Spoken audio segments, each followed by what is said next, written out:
What's up, everyone? Welcome to this episode of Crystal Clear. We have a third time returning guest today. Fancy. The one and only Matt Beall. It's a record for you, right? 3? Yep. Yep. Cool. That's a record for me. Nice. Yep. Welcome back. Thank you. It has been almost probably 18 months since we filmed a podcast. Mm-hmm. And each time you've been on, there have been some pretty drastic life shifts and changes and evolutions and growth and all kinds of fun things. So getting into this second season of empowerment and authenticity and, soul searching and following our purpose, I thought it was just perfect to have you back on. Let's do it. Tell us a little bit about what's going on with you. Yeah. 18 months ago is a long time. It doesn't feel like that long, but here we are. So I was just kicking off the podcast probably about a little bit over that, I guess. Yeah. So, you just started the podcast, I think. Yeah. So that's been happening. A lot of stuff has been happening. We have 2 children at home now. Yeah, we have 2 children. I actually did a whole podcast on losing Nilla.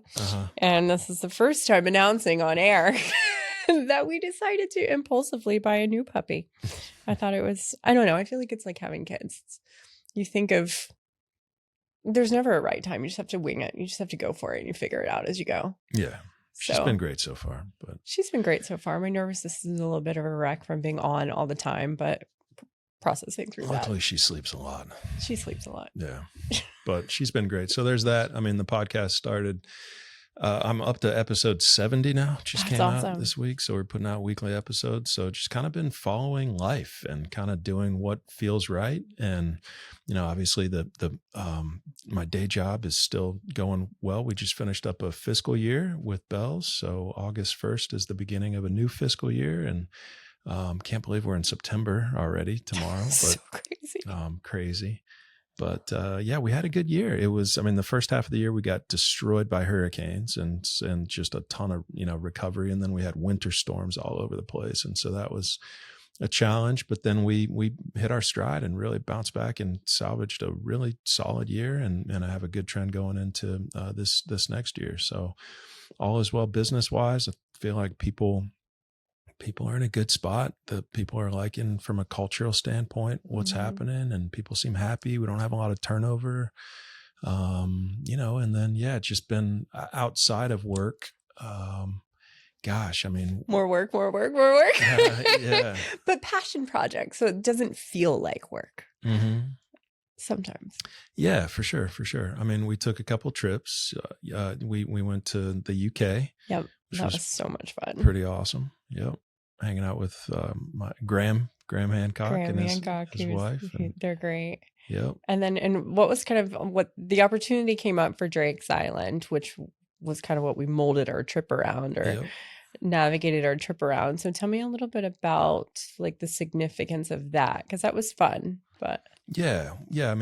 Drake's Island is a little known island off of the coast of Plymouth in the UK, and it's served as a military base, basically, for sinking any subs or ships that might have come through the harbor for several hundred years, and a lot of history there. The Royal Army. Yeah, the Royal Army. Right. Yes. Yep, we got a tour by someone who owns the island now. Yeah. Morgan. Yeah. And he was in the Royal Army. He mentioned about a half dozen times, maybe more. But that was a fantastic tour, and it was cool to get a tour from the owner of that island. Yeah, and his family and his wife and his daughter, so it was really cool to have that intimate experience with them. Yeah, it'll be fun to see what they do with it down the road. I think the hopes and plans are to kind of restore it and create some sort of resort or retreat type space. So it'll be fun to see that evolve within the next 5 or 10 years and revisit it whenever it becomes whatever it's supposed to be.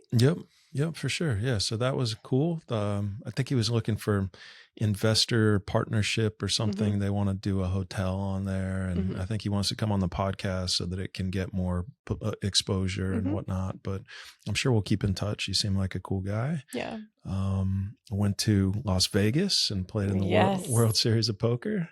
Lifelong dream. I did it last year too, but it wasn't the main event. It was it was a different event. But yeah, 2 years in a row have played in the World Series, which is bucket list, which I appreciate you supporting me and going out there and doing, and placed both times and made money both times. Yeah, you're so. what, top 8%? Yeah, in both of them. Yeah. Yeah, that's Yep. awesome. Yep. I mean, and I talk about all of my adventures and excursions and things I do for myself, but that's just something to kind of elaborate on, I feel like, really quickly, because I think in marriage and busy lives, and we have, several different buckets each, and then we have our big bucket together that's all encompassing all the other little buckets. It's so important to honor the space and time that your partner needs. Whether that's, 2 hours walking the yard and doing yard work, or going to Vegas for a week, which bless you, I could never do. It's too much for me. I just think that that's so important. And when we really started doing that for each other, I think is when everything really started to shift between us, and also just giving each other that permission to like have your individual life too. Like, I think that sometimes, and I know we were kind of this way in the very beginning, like you're such a unit and you do all the things together all the time.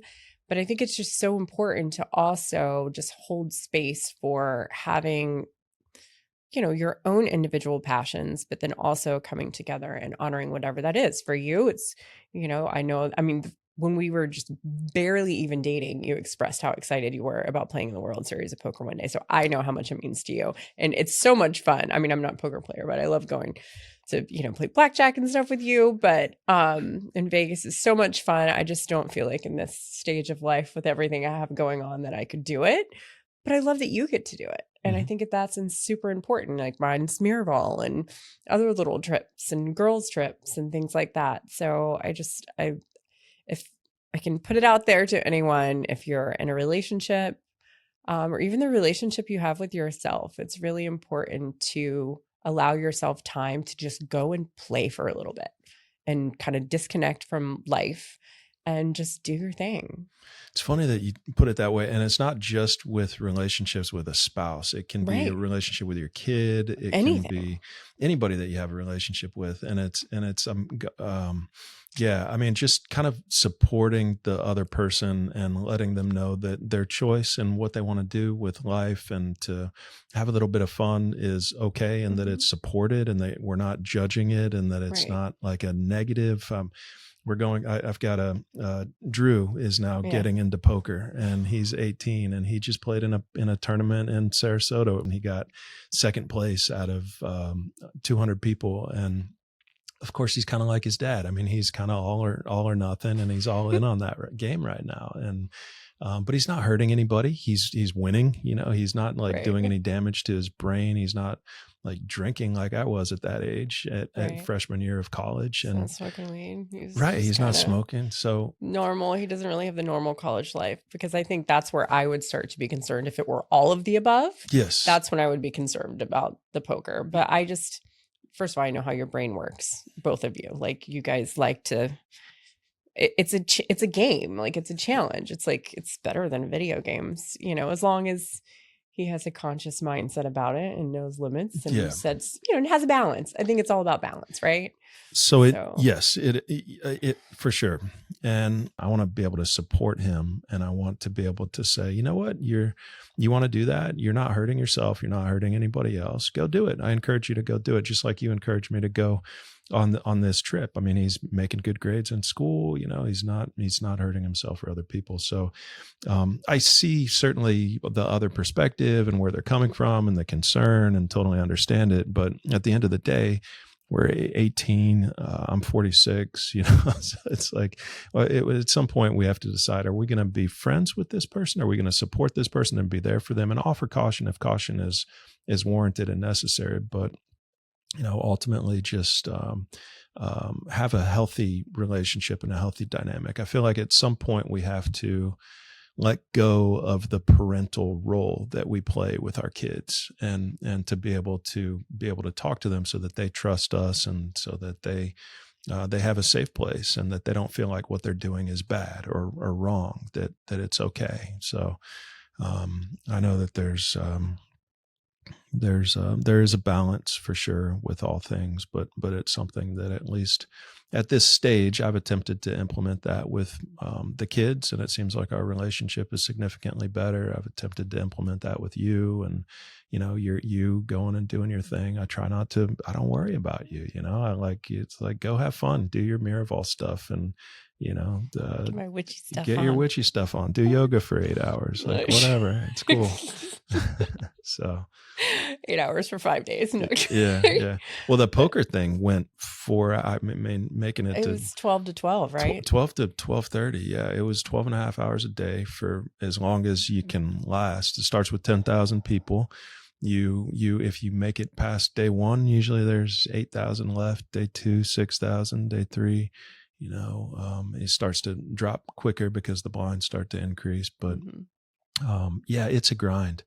And you have to be kind of, try to be in the moment as much as you can. Because if you're, well, you can't be anywhere else. Right. Like you have to be completely present. Yeah. Because if you're not, then you're out. You're going to get busted out. Right. Yeah. So I think that if anything, it's a good way of practicing presence.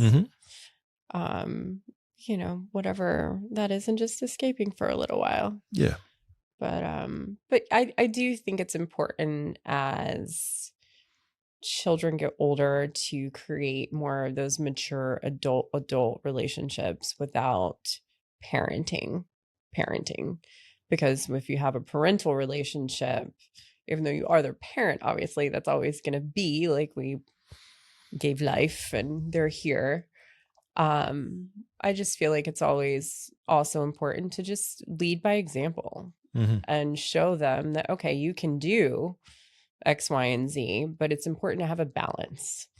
It's important to have your own time. And, we have a daughter that's in a new relationship and there's a lot of time there, but I'm like, it's important to have a balance and still make sure you have your girlfriend time and your sports time and, but I feel like I lead by example of showing that rather than just, because I think that's where I know for me, I lost respect for parental authorities in my life when it was like, they're telling me to do one thing, but they're doing complete opposite. Right. And they're not modeling that behavior, or they're not modeling the things. And I understand that sometimes we want our kids to do differently than we've done because, we don't want them to go through what we've gone through, but sometimes they might have to.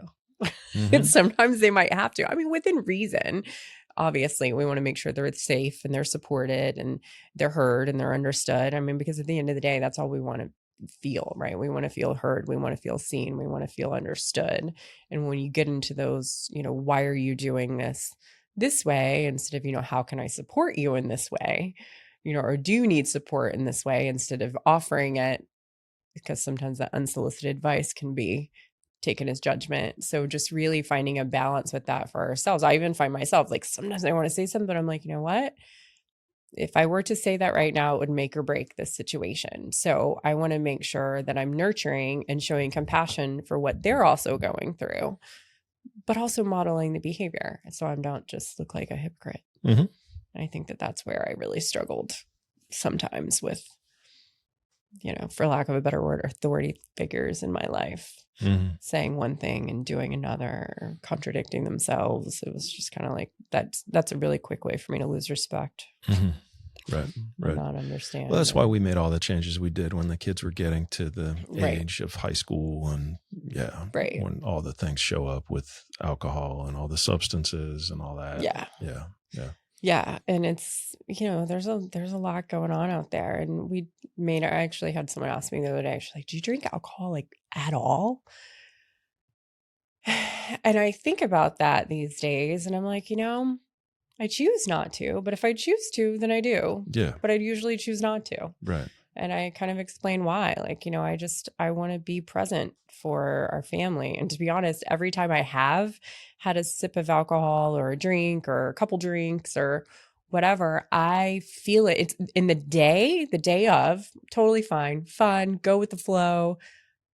The next day, usually all right. It's like 2-3 days later, I start the intrusive thoughts start to come back. The old patterns of you need to get up and you need to go sweat and like it just all start. My mind gets loud, And that's the biggest thing. And so when you try to explain that to someone that doesn't understand and hasn't had the break period to understand, to when you bring it back, that's what's called, and they're like, oh, it takes the edge off. I'm like, but it doesn't really, for me anyway, whatever. For some people it may, but I encourage you, if you feel like it does, just take a little break from it and bring it back. It does take that edge off.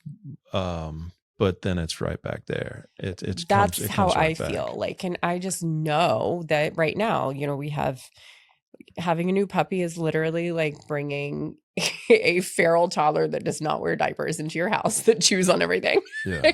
And she's beautiful and wonderful. And then we have a 5-year-old who we're training to adapt to this new life at our house, the new system. And, he's had a lot of transition. I think he's really struggled since we lost Nilla in June, and he's had a month off of school, and just, he really thrives off of that relaxed structure that he really hasn't had a ton of. So navigating some behavioral stuff with him that we haven't had to go through has been a challenge for us. The teenagers, when going to college, and, I feel like Robbie and Tay kind of do their own thing. They're pretty easy, even keeled.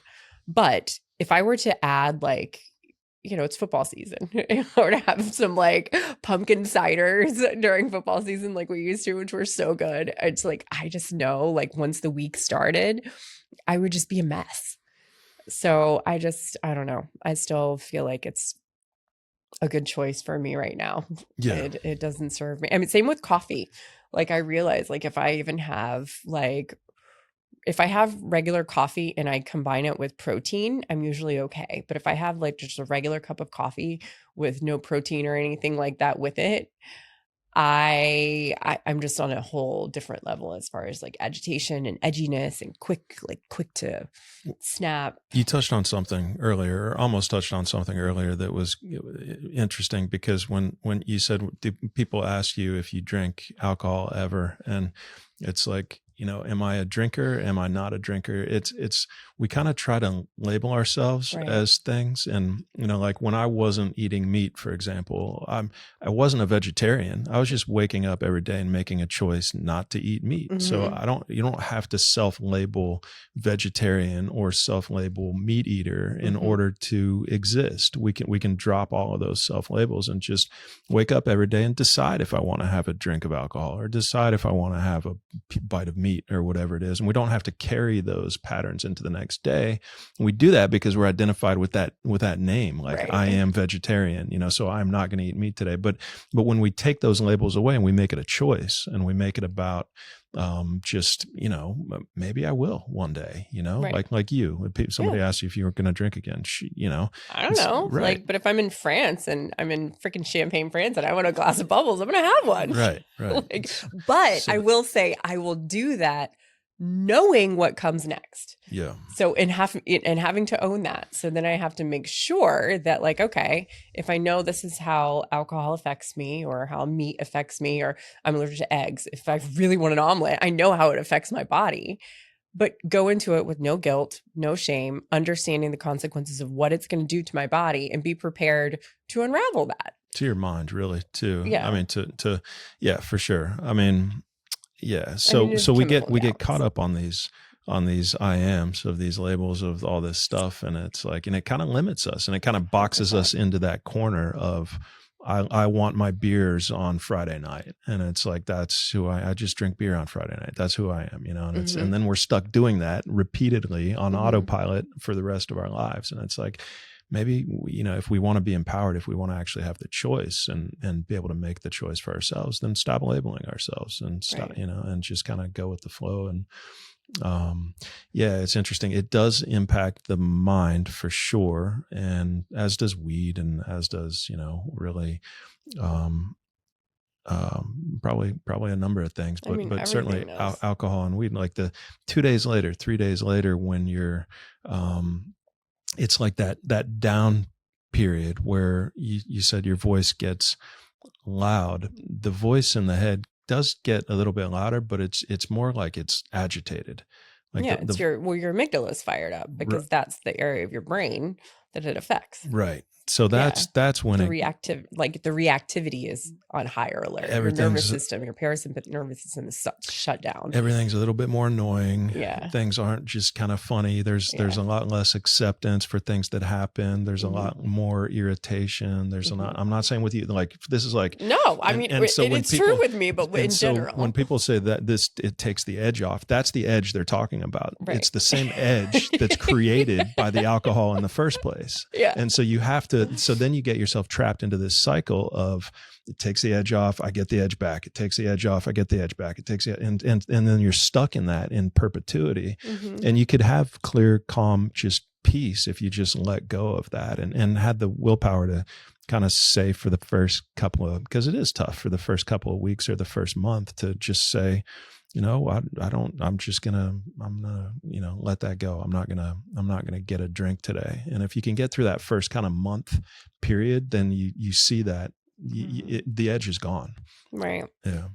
Actually, Tammy Valencenti, who I did a podcast with a couple months ago, she's going to come down in December, and we're actually going to do a kind of like seeking sobriety for people that are kind of trying to tiptoe their way in, like how to do it, what it feels like, what alternatives there are. And I think, it's been you haven't had a drink in like over 3 years.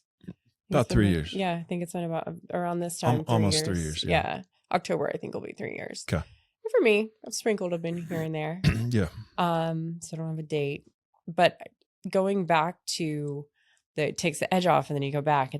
I feel like my lifestyle prior to us making that change was just that. Like, we really didn't drink that much during the week unless it was something we were celebrating, which I think I went through a cabinet and realized we used to write on bottles of wine and champagne, like everything. We celebrated a lot. Celebrated a lot. It was almost like an excuse to drink. Like, it was an excuse to drink. Yeah. Like, or I would travel with you. And when I traveled with you, that's what we did. Right. And so, but then I would have this mindset of, I have to go sweat. I have to go do this. So that's what kind of kept my brain in that PTSD cycle, because even though my patterns were different than they were when I was a kid, I was still keeping that like cause and effect cycle up. But when you're able to just kind of stop labeling that and just be done with it. And it's been reclusive. And to your point, a lot of my girlfriends we've talked about, they're like, oh yeah, my husband and I, my partner and I, or whoever, like, I only get annoyed with my kids if I drink, or that's probably really a stretch. Like, we all get annoyed with our kids. But, my spouse and I argue more when we drink because we're usually pretty even keel, or, not to be a dead horse with it, but it's really interesting going through and talk about the labeling. I think that is really important too, because that when you stop labeling yourself as something, like in this realm, I've stopped labeling myself as, I've been a fitness instructor for 22 years. It's like, yeah, that's something I did in my life, but it's not something I actively do now. Like, it's my fitness, it's not who I am. Right. But for so long, I was wrapped up in who I was with that, because it was all I had ever known. And I had worked so hard to put myself through college, and I'd put so much energy into it, which is, I think, why we identify with things, is we put so much energy into something, we identify. But then, when I stopped doing it as much, or I didn't have an 8-pack anymore, or like those little things would chip away at the ego part of that identification for me. And it kept me, like, again, in that mindset of I need to do this, or I have to do this, and just the rigidity of boundaries I had set for myself around this identification that I just had to let go of. Yeah, that was a beautiful part of who I am, but it's different now, and that's okay. Like, and it's okay to shift. It's okay to have career shifts or follow your passions and do less of, like, if you just identified as Matt Beall, CEO of Beall's, 4th generation chairman, board of directors, like, you would have never been open enough to have this limitless life with this podcast that has how many people? Like, it is off the charts now. And it's been like the most expansive growth I've seen in a podcast in a 2-year period of time. And it's opened so many doors for you because you weren't set and identified with this one version of your avatar. Yeah, my movie character. Yeah. Your movie character. Right. Yeah, it's true. You know, Yeah. and I think that if some of us would just realize, so that's a challenge for you guys listening. Where in your life do you feel like you're identified? Is it wife? Is it mother? Is it your job title? Is it where you're from? Is it your race? Is it your nationality? Is it your culture? Like, where are you identified? Job title. Yeah. Yeah, it could be anything. It's the I am, other than I am here, I'm now, I'm life. It's every other I am that exists is a Right. part of our movie character. Right. I am all of it. Everyone is, so All we of can, it. but we have the choice. We can hold on to them or we can let go. Right. And ultimately we're going to have to let go to everything that we're attached to, everything that we're identified with, every self-label that we have. Ultimately, we have to let go of every one of them. At the very latest point, when we die, we let go of all of that, right? So you've let go of fitness coordinator and fitness person as a part of your identity, as a part of your movie character, and it's brilliant. You probably feel much lighter. You probably feel happier, more at peace. You don't work have out to, for me. right? You don't have to defend that anymore. When No. we're identified with something, we find ourselves defending it, and so it's like, but it's the real challenge is to be honest with yourself about what are those things for me, and to sit down for 5 minutes or 10 minutes. And I asked my executive team to do this on the last retreat that we had. And just, I thought this was going to be 30 seconds. Everybody could write down, this is what I'm holding on to. This is what I'm identified as. But it took 10 minutes. I mean, people had to really, really think about it. And the lesson there for me was people hadn't thought about this before. Like it was always a true part of their true self. It's not something that they're holding on to. So people didn't realize that they have the choice. Like you can let go if you want to, or you can hold on to these things. And so I'm holding on to being a Gators fan, and I always use this one. Like it's like I'm not going to let that go. I know that's a part of my ego, part of my movie character, my avatar, my false self, my the I am Florida Gator. That's not who I am. It's not real. I mean, that's a mind thing. So it's a part of your life and existence that you find joy and passion and sometimes a little frustration. Is ups and downs, it's ups right? and downs. So when we hold on to these things, we find ourselves, when things are good, we feel that adrenaline boost or that ego surge or that dopamine hit, and when things are bad, we're down and we're angry or we're sad or whatever the emotion is. And so as long as we're comfortable knowing that it's my choice and I'm okay going on these rides, on these swings of every Saturday, is a judgment day in our house. We call it judgment day. Yeah. Because we get to judge every play that happens on the field and every player. And we practice non-judgment, or try to practice non-judgment. But that's a day where, hey, if you're identified with something, you can't really practice non-judgment because you've self-labeled, and then there's the other, the other team. And so, it's interesting, but to become aware, back to the point, to become aware of the things and to know that we have the choice of either holding on or letting go. Like I've let go of political party. I've let go of race. I've let go of nationality. I've let go of religion. I've let go of all of these things that I used to say was who I am, and so people are like, what, how is you are American? And it's like, well, you back up and you look out in space, from space, and there's no country lines. I mean, these are societal constructs. These are things that have been created within the matrix, within the society that we live in, and we all believe it, and we all say this is the truth. Race, there's no scientific or biological evidence that race is a real thing. There's as much difference between an individual so-called race as there are between other races. So people within one race have as much genetic diversity as people between different races have. It's 99.9% regardless of where you are. It's the human race, but we buy into this societal construct of race, and we say, I am white, or I am black, or got me. I am white. I don't like to be called white. Right. So all that does is create separation and limitation and defensiveness. Now I have to defend my identity, and so you once you let go of something, you find a state of peace. And so we have to decide: do I want these constant ups and downs, or do I want this state of peace? And for some things, it's like, I want to hold on to that, and for other things, I'm letting go of it. And so it's that's kind of the practice or the process, I guess. So what things do you identify with? You mentioned the Florida Gators. What Yeah. else? What else do you identify with? Yeah. I don't know. I mean, it's when we take something to a belief. It's when we this is hard to kind of get into. This is pretty deep, but it's I guess Are there legal standpoints too? Like legally, we are the parents of 4 children. We have a birth certificate that has our name on them. Okay, yeah, which is in the Matrix, of course. So do you identify as a father? Not really. No. I mean, I see where you're going with this. Do you identify as a husband? Yes. No. Would you like for me to identify as a wife? I don't. It's up to you. Bullshit! I call bullshit.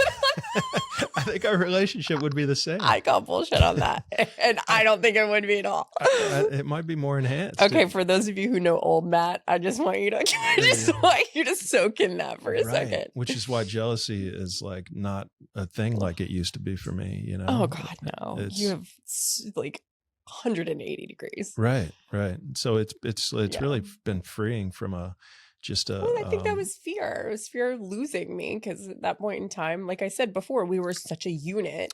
Ego is all fear. Yeah. I mean, well, it's all attachment, and it's all resistances. Like, I mean, so the attachment is the one thing that's easy to see, but sometimes it's hard to see your resistances, but it's the same thing. It's just the opposite. It's just the opposite. So I resist, and people are going to probably, take offense to this because they're identified as a religious person, but I resist the establishment of religion. I don't think it's helping society. I don't think that it's doing any good for anyone. I don't think it's reducing fear of death. I think it's creating conflict. It's creating separation. It's creating division amongst people.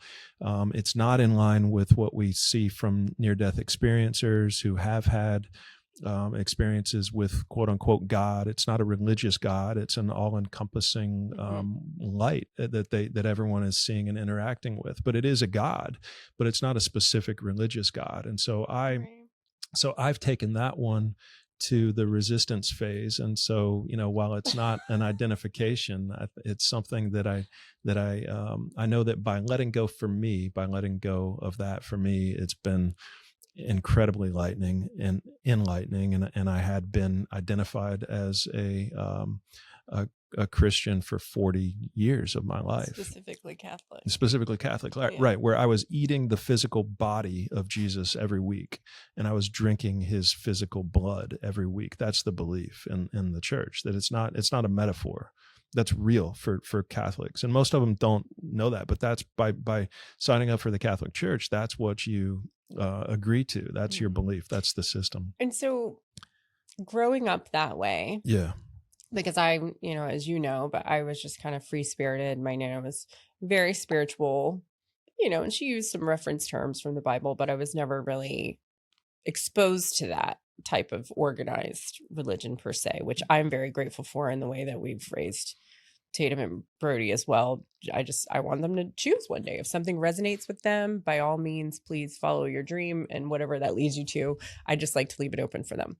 So growing up that way, did you feel like you had more connection spiritually? Like, because now that you've branched out, you do have a very strong spiritual connection. It's just not a religious connection. And there's, that's very different. So what makes you feel, or what has been the biggest kind of internal shift of the way you were kind of taught to believe, and like what your experience is now?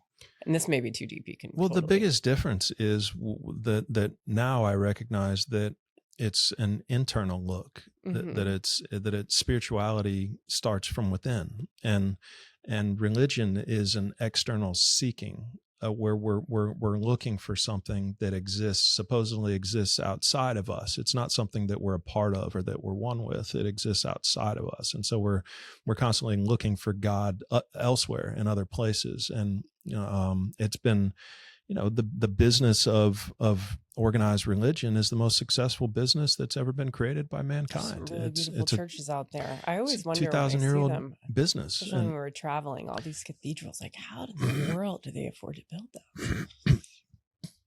Because of their success, because they're because they're crazy. shaming people into donating money to their business and guilting and judging. And so that for me is the biggest difference, is that I've always felt judged as a in the religious environment, that and shame was used as a tactic to control and to dictate behavior, and there wasn't support. It was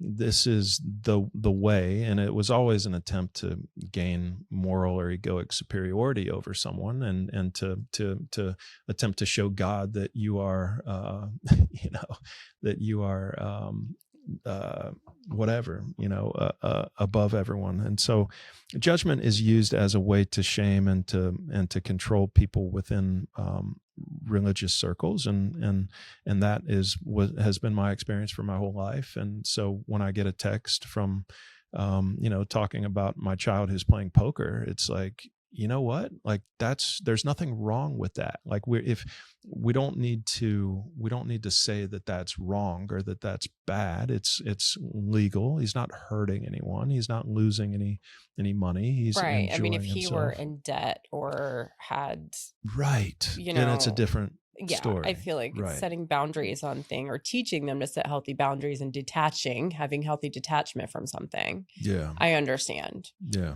But again, that needs to be modeled behavior, not just like lecturing. It's like, okay, well, let's, it's great if you play however many nights a week, but if that's all you're doing and it's consuming you, then, that's. But this is kind of the thought too, but it's teaching them to understand that themselves, not trying to control it. It's like, maybe encouraging them to observe, like, do you feel like you have a healthy balance with that and everything else going on with life? Or, but it's a self-observation, because we can't change it for anyone else. Like, we can only change what's going on within us, right? We can't control anyone else or try to. And I think the more we try to do that, the more we feel resistance towards that person or whatever it is, because we're trying to control the outcome because it makes us uncomfortable. Right.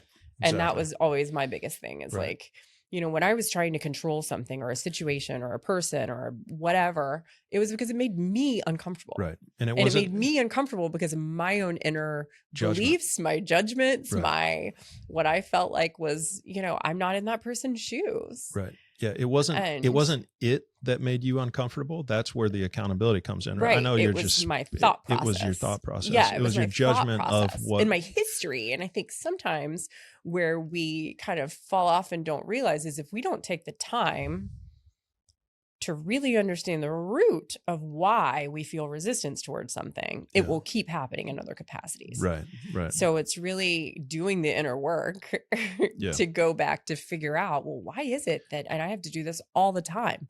Like, why is it that I'm resisting this situation or this person or this event or whatever this stands for? And it's because it's created something uncomfortable within me. And usually that's, like I said, I didn't have the religious experience, but I also, I feel like I put so much self-judgment onto myself that I was judging other people because I was judging myself in a certain way, whether it was fitness or health or whatever. And I think that it comes down to that too. Like, are there still little ways inside that we're judging ourselves or that we're feeling insecure, and how are we projecting that out? Yeah. Yeah, for sure. Yeah. And it's something that for me, I need to work on having more non-judgment for it. I need to work non-judge on the judgers. Yeah. Yes. You have to stop judging the judgers. Yes.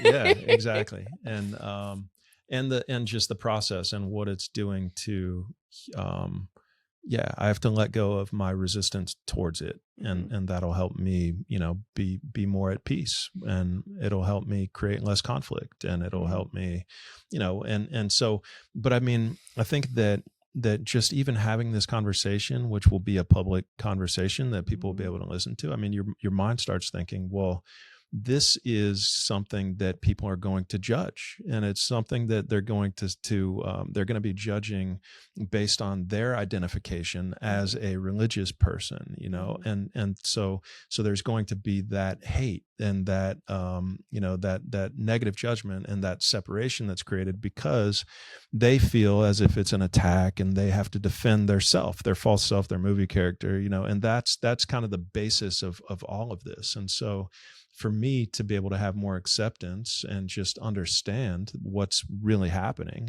and what's really happening is I have resistance to something.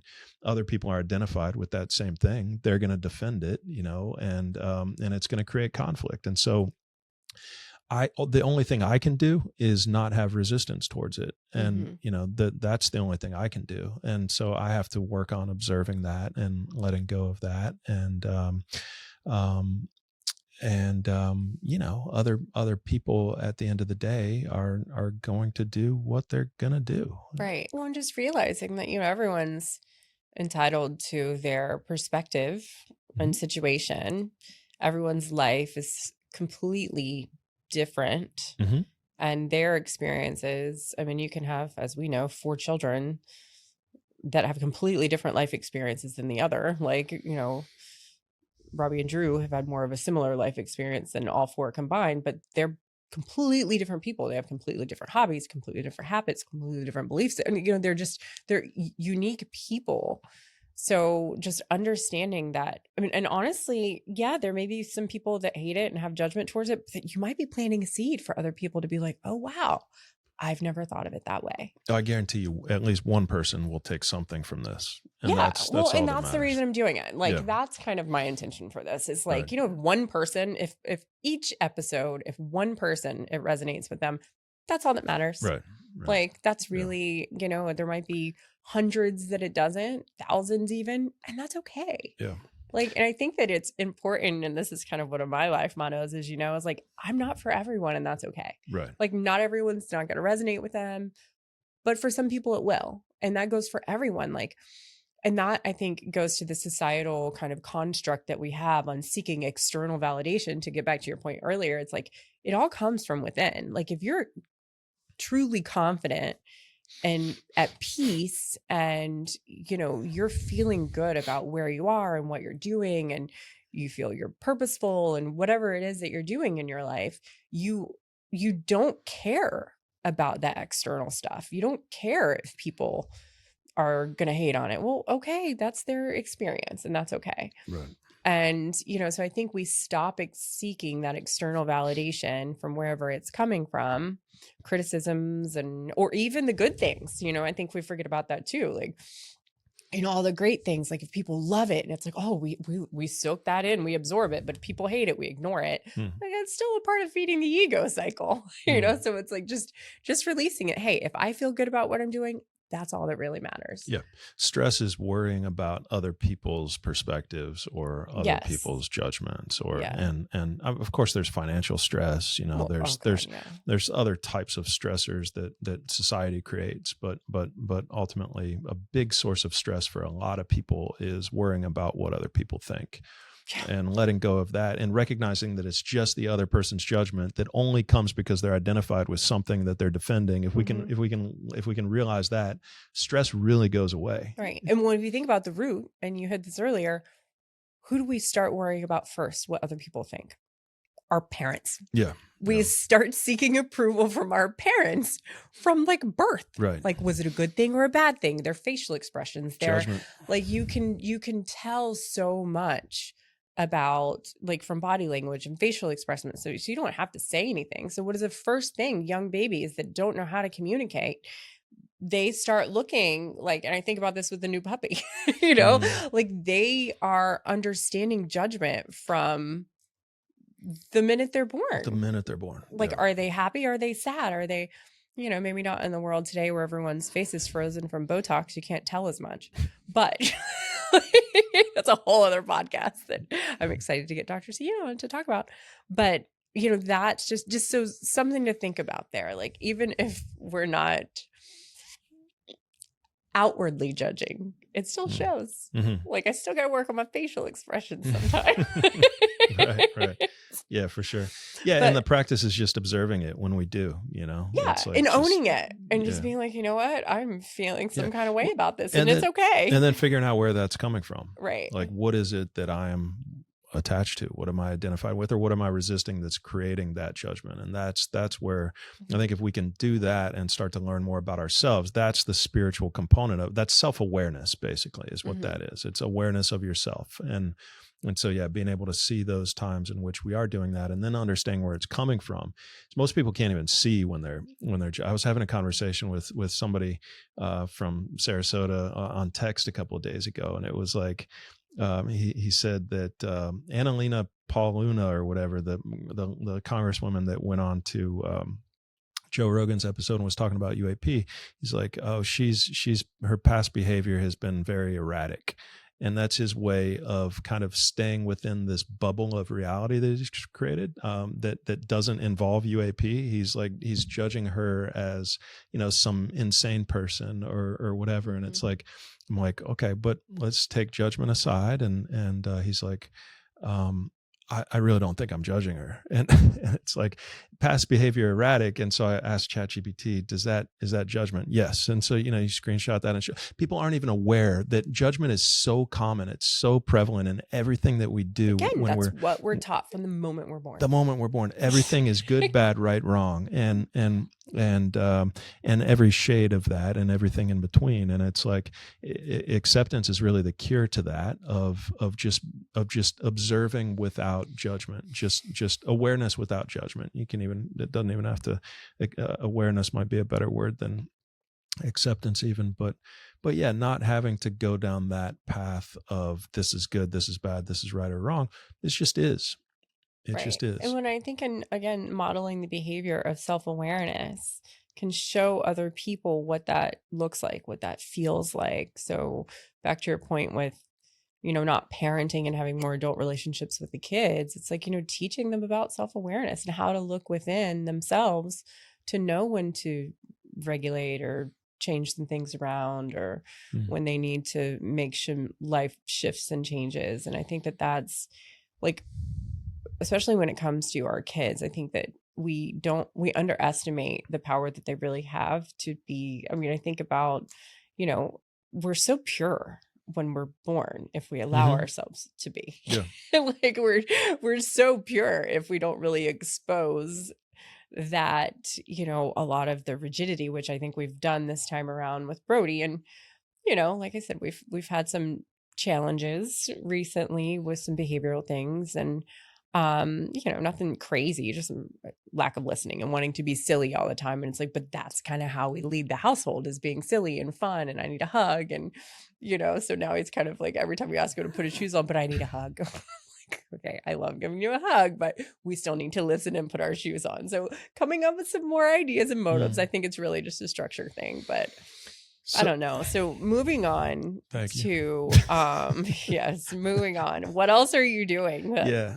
Well, I'm kind of following wherever life leads me, and it's been incredible business wise has been great because, the culture is in the best place that it's ever been. People are in the best place that they've ever been. Just their ability based on the kind of what we used to call values, we're now calling practices, are really kind of becoming something that people are understanding and beginning to practice. And that's helping people through a lot of really difficult life situations. And so I'm getting all kinds of emails and letters and just thank yous from people that have begun to practice a few things that are totally optional, but they're kind of diving into it, and that's really helped them with personal life situations. So, and business is really, really good, and so I think that a lot of that is correlated, and that culture, of course, there's much more to it than that. It's very complex, but culture does determine how successful you're going to be, because if you have a very oppressive kind of a judgmental kind of a egotistical kind of a culture, then those are the businesses that always fail. Those are the ones that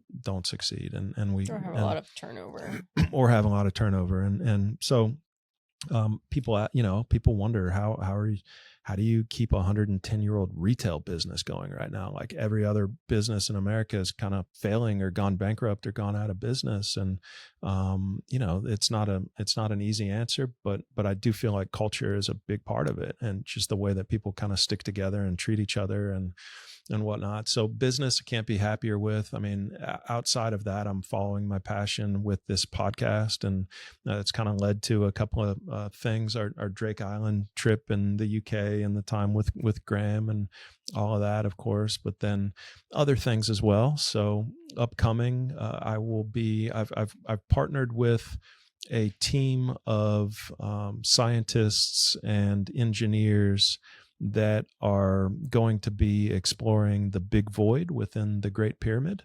So that's pretty exciting because there's this new void that's been detected a number of years ago. I think it's been 8 years or so now, but nobody's been able to get into it yet or explore it. And so I'm helping this team, help funding the robotics portion of this team. And so that's led to all these great opportunities. That's actually what led to our connection on Drake's Island with the owner of Drake's Island. It's led to another exploration within the Great Pyramid of the Queen's Chamber, the northern Queen's Chamber shaft that goes up to the wall from the Queen's Chamber, and kind of looking behind this blocking door and seeing what's behind that. The South Queen's Chamber door has been explored behind the blocking stone, but the north hasn't, and so we're going to be doing that, scheduled for December. So that's pretty cool. I'm excited to kind of bring that to the world, with this group of people, of like what's really in this big void in the Great Pyramid. It's this huge, the whole thing has been explored and is a mystery and a wonder in and of itself. But now there's this whole new chamber that's as big as 2 semi trucks that's in this building that nobody knows what's in there. So that's pretty exciting. And then, this Kurt Cobain thing, which is something that I've been receiving support on from my fans and followers, and for the most part, my family and the close people around me, but some Your family as of me. Yeah. No, Yeah. I'm just kidding. Yeah. And and then no support, and a lot of fear coming from other members of my family, and a lot of shame and a lot of judgment coming from other people on that, thinking that it could be very dangerous for myself or for our company, which is nonsense. Basically nonsense. Certainly no risk for the company. We've been through all of that, but by the company, I mean Beall's. But so anyway, I'm just very excited about getting that case reopened and having Kurt Cobain's death finally be investigated, because I am almost 100% sure that he was murdered, and the evidence for that is overwhelming. He was already dead when he was shot, almost certainly. There was no blood splatter, meaning he had no blood pressure. There were no fingerprints on the gun. The gun had been wiped clean. There was no blood splatter on the gun. The shell ejected in the wrong direction. It was neatly placed on his jacket over in the corner of the room. He had 5 times the lethal dose of heroin in his system when he supposedly shot himself. He was already probably clinically dead from the heroin, and they just wanted to. And there's all kinds of there's so many people who have gotten confessions from the people who were involved, that at parties or whatever, when people are drunk and they're talking about it, and yeah, exactly. And so there's more than that. There's a lot more evidence than that, which we won't. It's not for this podcast, but I'm excited to actually be pushing that forward. I think that we've collected all of the evidence that needs to be collected at this point, and now it's just the process of turning over that evidence to the proper people to get the case actually investigated for the first time, because it was ruled a suicide the day that he died without any proper investigation. And the reason it was ruled a suicide is because of the media frenzy and and someone said that a suicide note was found at the scene, and so that the reporter came out and said a suicide note has been found, and then all of a sudden it's global news. Kurt Cobain commits suicide, and they can't put that genie back in the bottle. It was never investigated. Well, they never investigated it as a homicide. I read the book. From the was it the PI or whoever? Yeah. Well, the thing to watch is probably Soaked in Bleach. On Netflix. We watched that years ago. And I remember you being like, "What?" Yeah. Because we both grew up listening to him. Right. And you were intrigued from then. So, again, it's one of your passions. Your passion, your justice. Right. Like your understanding. I feel like that's like me in philanthropy in some ways. And I love that you've followed that. And I think that that's the glory of having these, yes, you have this beautiful family business. It's allowed to very many resources and opportunities, but you also have your own business and your own life. Right. And you're able to utilize that and leverage that however you feel fit. Right. And I think that that's one thing that I have really appreciated about this chapter is it's completely separate. So yes, back to all the buckets, like you have a separate business that allows you to be creative and it doesn't have anything to do with Bealls. And I think that that's okay. And that's important, and same with me. Like I have the community outreach and all the things I do for Bealls, but I have this and I have my retreats and I have, it's a completely separate, different avenue that fulfills me. And you don't have to have just one bucket in life. Like it's important to have multiple sometimes. And it's not always easy to manage, but I think that that's been one of the biggest evolutionary pieces of your personal growth is having something of your own, not to get attached to it or identify with it or whatever. But I just think it's been huge and it's been great. And it's really served a lot. I mean, you're able to just put a lot of cool stuff out there that people are interested in because it's stuff you're interested in. And it's like, how fun is that? Right. And it's led to all these cool opportunities. So you never know, like it's growing like crazy too. Like you said, I mean, probably 300,000 followers at this point between the channels. You know? So YouTube's been a little slower. I think that's some self-inflicted mistakes. 60,000 on YouTube though, but we've split out the shorts and the clips from the main channel now. And it was kind of all jumbled together and that isn't good for their algorithm, but it's it's been fantastic and fun, and I've met so many new friends and new people that I've totally vibed with, and then you get some guests that you just really don't vibe with, which is okay, and most of the time it's just like they're just so there's just identified. Yes, she's very close-minded. And that's okay. But again, back to what I said earlier, I think when you get people that puts so much energy and so much into something, it's hard not to identify with it because you put your whole life into it. So I think that's where a lot of that comes from. Right. And you have a lot of really smart people, like, everyone's brain fires a little differently. And some of us have a harder time detaching from things than others because we can kind of stay stuck in it. And that's okay. Yeah, for sure. Yeah. It's interesting. Sometimes like the scientists that you connect with that are supposedly the really smart people are actually the most, the most closed-minded, the most guy that we don't have to mention names, but he was drinking a glass of wine at dinner and we mentioned something about psilocybin and mushrooms. And he was like, I would never do that because it messes with your brain. And we're like, what the fuck do you think the alcohol does? That does too. All of it does. Well, he mentioned psilocybin because he was on an island with Richard Branson and Richard offered him some and he's like, no, I don't do drugs. And then he's sitting there drinking his alcohol. I mean, it all has different, very different, but I don't know. I've tried both. I prefer the other rather than the alcohol. But one creates neuroplasticity and one shuts down your brain. Right. Within reason. Within reason. Everything within moderation, within reason. Right. But yeah, it's just funny. But the scientists and I mean, you have such a broad range. A very broad range. Like such a broad range, which is really great. So what else? What haven't we talked about? I mean, I feel like there's just so much. I for sure don't think we can air this episode, but it's been a great conversation. Oh, we're airing the episode. We're no judgment, no regrets. It's going. It's out there. Yeah, no, I'm just kidding. What part brings you the most fear airing the episode? Nothing. I don't have fear. Don't judge him. He's just expressing his whole heart, you guys. Yeah. No, it's fine. I'm good with all of it. I think it's been a great conversation, but I mean, yeah, there's so much going on in life, just in general. And how do you stay regulated? How are you balancing and maintaining your sanity between all the things? Because you do have the big corporate job, you do have the big podcast and adventures and opportunities, you do have the wife and kids at home. It's a lack of substances, and it's the practices.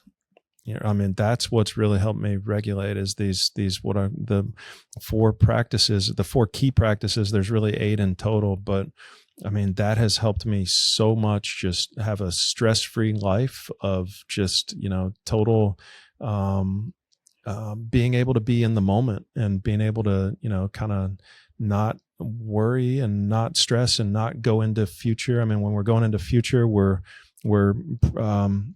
that's where stress is created. That's where fear is created. That's where anxiety is created, and so that when your mind takes you there, and going into past, it's sadness, it's depression, it's we can look upon the past for sure with and judge it positive, or we can judge it negative and create these and hold on to resentment and create these spirals of just negativity. And I think the initial realization for me that had totally changed my life came after reading Eckhart Tolle's A New Earth. And that's some rain, huh? It's raining like I thought crazy. That was AC. So tell us what the practices are. Yeah, because my audience isn't as aware as yours. Right. So. Yeah, for sure. Well, I mean, like the ones that help you the most. Yeah. No, I get it. Yeah. The first thing I think that I had to kind of realize was that I'm not my mind. And that before you even think about it, any of these practices making any sense, you have to kind of create that separation between your true self and your mind, your true self and your movie character, your true self and your avatar, your the internal, I am, your spiritual self, if you will, or the energy that you are, the life that you are, and then realizing all of the I ams that are the things that I'm identified with, the things that are beliefs, the things that are resistances, the things that are part of my conditioning. That's all the movie character. That all comes from the mind. And so when your mind kind of defends something or starts to create a turbulence, it's the observation by your true self of your mind, and that immediately creates the separation and it creates a calm and a sense of peace, and it diffuses the kind of the resistance or the turbulence. But so that is, I think, kind of basic to understanding the practices, is that separation of mind from true self. But yeah, the practices are authenticity, and so that what I just described is the practice of authenticity. And so we don't have to go deep into that one, but it's just understanding the difference between my true self and my movie character. The second is acceptance, which is basically observation or awareness without judgment. And so it's being able to look at something, some event, or even internally looking at myself, and not just being aware of it, just being aware that it exists and not judging it, good or bad or right or wrong. And that's, our minds are constantly, the light comes in through our eyes and it's processed by our brains. And so we're constantly scanning, we're constantly kind of looking at what's happening around us and processing information. And so the practice of acceptance is processing that information without judging it, without turning it into good, bad, right, or wrong. And this was, as far as I'm concerned, Jesus actually did have a lot of, he and I would have vibed, I think. When the story about Adam and Eve eating from the tree of knowledge of good and evil, to me, that means that they became judgmental. They ate from they became knowledgeable of good and evil, and that was original sin. That is, in my mind, and I think it's very clear in the Bible that is original sin, that they became judgmental when they ate from the tree of knowledge of good and evil. And so acceptance is the practice of not of unwinding that quote unquote original sin. Or didn't your mom call me the product of original sin when we first started she dating? calls a lot of people a lot of things. Yeah. That's always what I think about. When but the funniest part is she doesn't understand. She just doesn't understand. It was just different. It was fine. Yeah. Okay. So authenticity, acceptance, accountability is the third. So what happens after we judge something is we create mental turbulence. If we're judging it negatively, it's a resistance that we're creating. If we judge something positively, then we're creating attachment or identification. Or happy, or happiness. Sure. Yeah. Happiness comes from positive judgment. Sadness comes from negative judgment. And so if we get past, if we're not practicing acceptance and we get past that, so we've judged something, then we've got another choice now.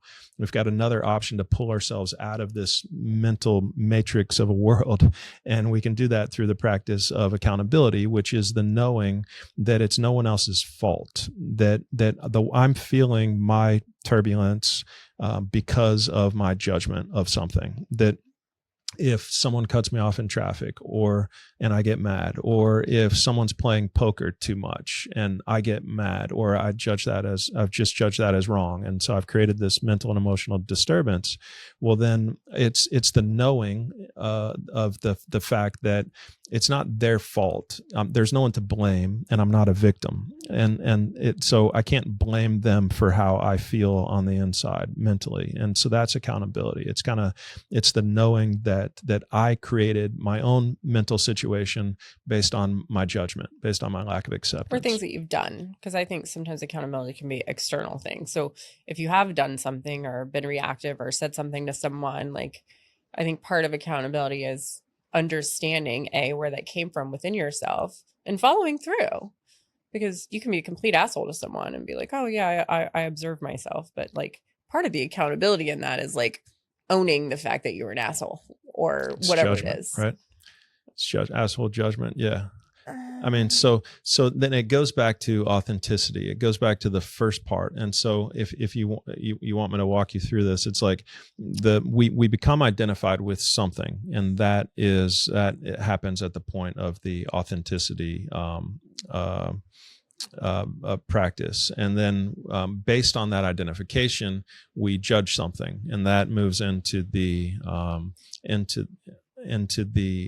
acceptance practice. And then based on that judgment, we lose our mindset. We lose our mental, we create turbulence. If it's a negative judgment, we create attachment or identification, or even addiction at times. If we really judge something positively, like to the extreme, and we keep poker's the best thing in the world, I have to go play poker, and so it comes from my identification as a poker player and judgment as poker is positive. And then, not being able to see that on the phase of accountability.